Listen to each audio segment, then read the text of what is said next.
This is the Late Round Podcast with your host, JJ Zacharisa.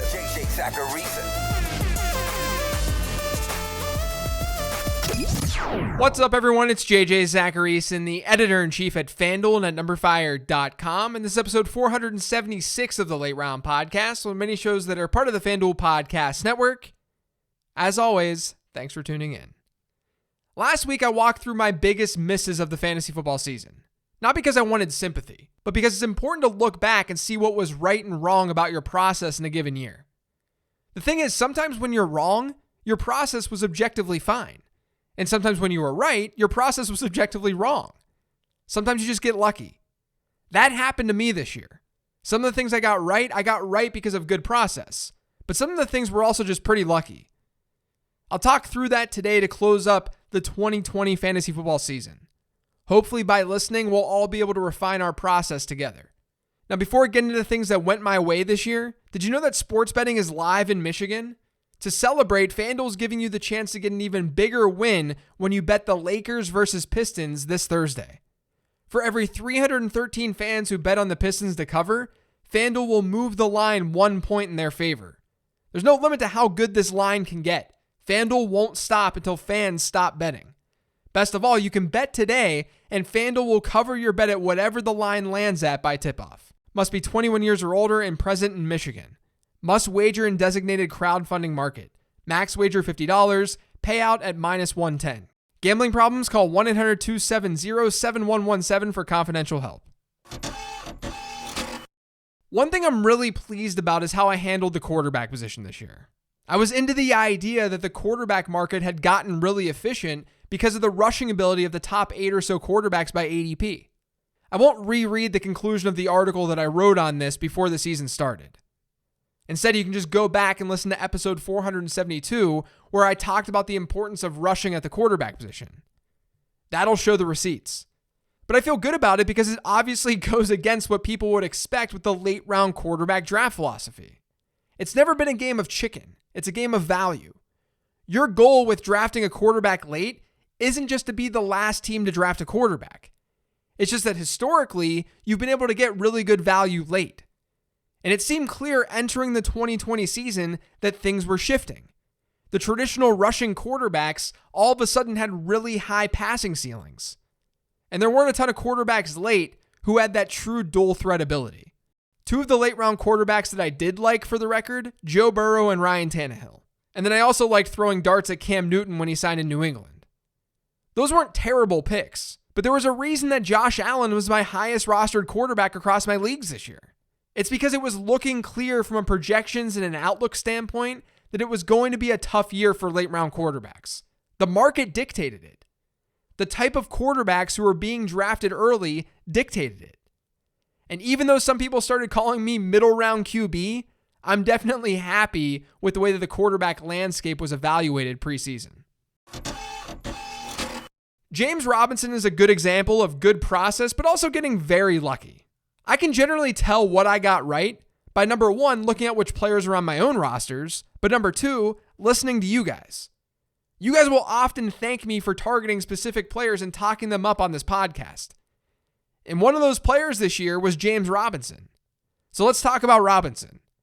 There was an episode of this show that I did back in May where I talked him up as an underrated player because his numbers in college were absolutely nuts, regardless of the school that he went to. And he had the right build to be an every down back in the NFL. The problem was that at the time, he was an undrafted player buried behind Leonard Fournette on the depth chart. But when Fournette was let go, it was clearly time to pounce.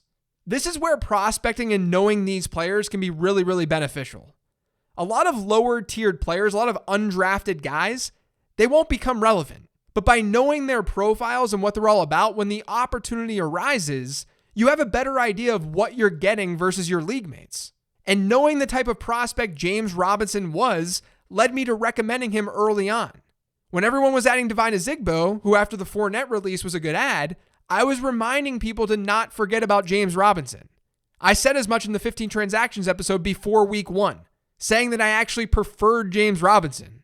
And that was an against the grain take. And I'm proud of that take. Why wouldn't I be proud of that take?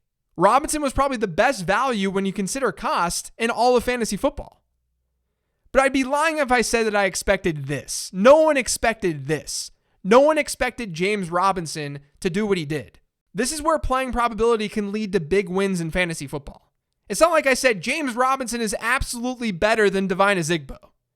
I was just looking at the players in the situation and I sided with Robinson, especially considering how people would bid on them on the waiver wire. If you have a process and you can win those smaller percentage bets more often than not, you set yourself up for better luck. You just can't expect that luck and fortune to turn into James Robinson's rookie season. Robinson had insane usage that no one projected. No one. His 85% running back rush share was the 11th best since 2011. And it was the best of any running back in the NFL this year. And the crazy part is, he only played 14 games. Had he played a full 16-game season, he would have shattered the single season high. James Robinson didn't just take the Leonard Fournette role. He took it on and then some, at least on the rushing side. That makes me nervous about him entering next season. It's going to be really hard for him to sustain that. But for 2020, Robinson was an absolute monster. The process was right to get him, and it highlights the importance of not just knowing the really highly touted prospects. But there was some luck here too. A lot of luck. Sometimes that's the way that things go in fantasy football. Deontay Johnson was probably my favorite and most frequent mid-round pick this year, for a few reasons. People always ask me what statistics matter most when trying to project things each year. And the answer is always volume. You should care about how much volume a player sees, because volume is a sign that that player is good. It's not just a sign that he's going to be good in fantasy football because volume drives the game, but things like targets, they're earned. You have to get open to see a target. And Deontay Johnson, as a rookie, he was targeted a lot, at least from a target share perspective. Among the 2019 rookies, which was a strong class, by the way, only DK Metcalf, Terry McLaurin, and A.J. Brown had higher target shares than Deontay Johnson. Among that class, Johnson, with terrible quarterback play, he led all of them in receptions. The Steelers had consistently been a pass-heavy team with Ben Roethlisberger under center. So there was a decent chance entering 2020, if you merge the idea that Johnson was highly targeted and he was going to be in this pass-friendly offense, there was a good chance that Johnson would see triple-digit targets this year. He also fit the breakout wide receiver mold that I talked about in the preseason. He was a second-year guy, so he was young. He was part of an ambiguous wide receiver group, and he wasn't coming from nowhere given what he did his rookie season. Deontay Johnson finished the year as the wide receiver 21 in PPR points per game. But as we know, he left a lot of games early with injuries. Now, injuries happen, but the timing of when those injuries happened for Deontay Johnson, it wasn't exactly normal. So for what it's worth, if you remove those games, he was the wide receiver 11 in PPR points per game this year. I think the lesson with Johnson is to always look at volume first. He may not have been the best prospect analytically in the world, although I do think in hindsight, there were some obvious things that the fantasy football world missed. But he may not have been this prospect that everyone wanted.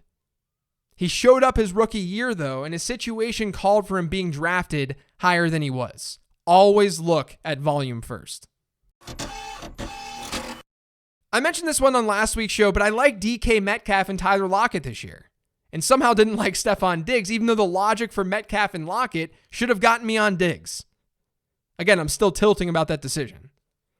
But like I said on the show last week, I was interested in Lockett and Metcalf because obviously they're good, but they were being priced in a way that was reflective of the Seahawks offense being run heavy. If Seattle did indeed let Russ cook, or even an increase in their passing rate just a little bit, then the two wideouts were going to hit. It was a weird year for both of them, though. As the Seahawks offense changed and they became less effective, so did DK Metcalf and Tyler Lockett. But considering where they were drafted and where they finished, they were wins this season. More so Metcalf than Lockett, given how Lockett scored points. The point with bringing this up is to reiterate the things that I said last week. When good players have lower costs because of their environment, you're likely getting them at their floor. There's always a path to a ceiling then if that environment just makes small changes. I got Marquise Brown wrong this year. I thought he'd have a stronger season, but I want to highlight something about him that happened in my 15 Transactions article and podcast that I think is a good learning. Now, I got a lot of things wrong and a lot of things right with 15 Transactions this year. I just think this example is a good one to remember for your own process moving forward. It wasn't my best 15 Transactions call by any means. It was just a good learning, and that's what the show is all about. Back in week 11, I had Hollywood as a buy. At that point in time, he was coming off a game where he scored 3 fantasy points. He was averaging 9.7 PPR points per game. A lot of people were calling Hollywood Brown a drop. But it's in those moments where you can really capitalize in fantasy football. It's a small sample size game. A lot can look funky with small samples. Up until that point, Brown was still 34th in the league in target share and 15th in deep ball targets. Those are both things that we desperately strive for with our fantasy football wide receivers. It was pretty clear that he wasn't going to be that bad moving forward. The peripherals were not 9.7 points per game bad. So the recommendation was to swap a bench player for Hollywood Brown. And from that point forward, he regressed. Sort of. He had a goose egg the following week, but after that 0-point outing, Brown went on a touchdown scoring tear, scoring 16 points per game. I'm not saying I expected that. He outperformed a bit down the stretch. I just think it's important to go after objectively solid players when they're basically free. There's no reason not to. I thought Brown was a great example of the small sample size dynamic to this game, along with pouncing on good players when things look terrible for them. The last thing I want to touch on today is the running back dead zone, the RB2 group. One of the things I talked a ton about this offseason surrounded the idea of avoiding the traditional RB2s, the guys drafted in late round 3 into round 4 and then into round 5. Why? Because it's traditionally been a terrible place to get starting running backs in fantasy football. I did a study on where league-winning players come from in fantasy. For running backs, and there was logic and reason behind this, but for running backs, I looked at top 10 players at the position, and the study spanned 2011 through 2019. Across that time frame, 4.4% of league-winning running backs came from round 4. 4.4% of them also came from round 5, so 8.8% in total. Meanwhile, 6.7% of them came from round 6 and 7. All the while, your rate of hitting on a league-winning running back, so the number of league-winning running backs taken by round divided by the total number of running backs taken from that round, your rate of hitting on a league-winning running back was better historically in round 6 than in round 4. Even in round 7 and 8, where it was 8 to 9%, it wasn't far off from what you've seen historically from round 4, which was about 10%. And then round 5 shot back up at 17%. But the real takeaway was that the first 2.5 rounds are really where league-winning running backs come from if you're drafting them early. The rate on hitting on one was above at least 35% in each of those rounds. So why is this? Why do these running backs have such bad hit rates? To me, the answer is supply and demand. There are only so many true workhorse running backs each year in fantasy football, and they get gobbled up fast. Then once the end of round 3 hits, and once round 4 hits, teams panic. They went wide receiver heavy, so they need to reach for a running back. But the back they're generally reaching for kind of sucks. He's got an obvious problem to his overall profile. We saw that area of the draft fall flat for the most part once again this year.